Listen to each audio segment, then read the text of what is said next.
Kita beralih ke kasus hukum. KPK memanggil artis Irwansyah terkait dengan kasus dugaan tindak pidana pencucian uang yang menjerat adik Gubernur Banten nonaktif Ratu Atut Khosyah Tubagus Keri Wardana alias Wawan. Kita bergabung bersama rekan kami Elfrina Hidayat langsung dari gedung KPK Jakarta.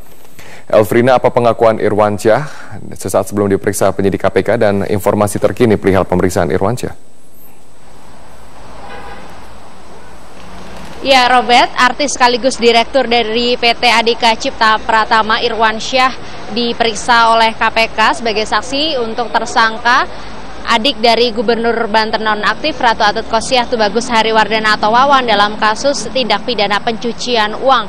Namun saat dikonfirmasi mengenai pemeriksaan dirinya sebagai saksi, Irwansyah sempat berkilah bahwa ia hadir di KPK untuk menjenguk Wawan dan bukan diperiksa sebagai saksi, meski dalam jadwal pemeriksaan KPK memang Irwansyah ini kapasitasnya diperiksa sebagai saksi untuk tersangka Wawan.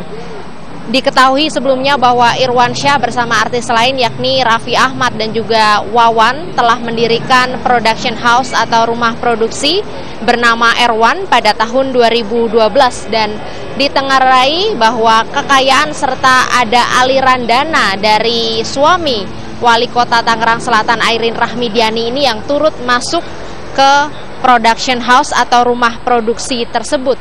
Termasuk juga ada sekitar 13 artis yang disebut-sebut menerima mobil mewah dari Wawan, diantaranya adalah Jennifer Dunn, Catherine Wilson, dan juga Rebecca Reichman.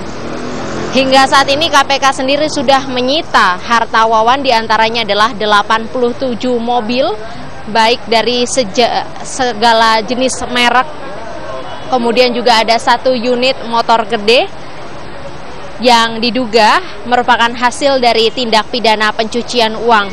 Dan Wawan sendiri ditetapkan sebagai tersangka dalam kasus dugaan tindak pidana pencucian uang ini pada Februari 2014. Robert, selain kasus Wawan, hari ini KPK juga memeriksa Ketua Fraksi Partai Golkar, Ade Komarudin, sebagai saksi untuk tersangka mantan calon Bupati Lebak, Amir Hamzah, dalam kasus dugaan suap Pilkada Lebak yang diperkarakan di Mahkamah Konstitusi yang juga menyuap mantan Ketua MK Akil Mokhtar. Ade Komarudin tiba di KPK pada pukul 8 waktu Indonesia Barat dan dirinya enggan berkomentar mengenai rencana pemeriksaannya di KPK. Sebelumnya KPK juga telah menjadwalkan pemeriksaan kepada Ade Komarudin pada tanggal 28 Oktober. Namun dirinya menghadiri rapat di DPR, untuk itu belum bisa memberikan keterangan di KPK. Diduga posisi Ade Komarudin yang pada saat itu menjadi Kepala Bapilu atau Badan Pemenangan Pemilu Partai Golkar untuk wilayah DKI Jakarta, Jawa Barat, dan juga Banten mengetahui keterkaitan kasus ini. Dan justru Amir Hamzah dan juga pasangannya Kasmin kalah telak di daerahnya Lebak, Banten.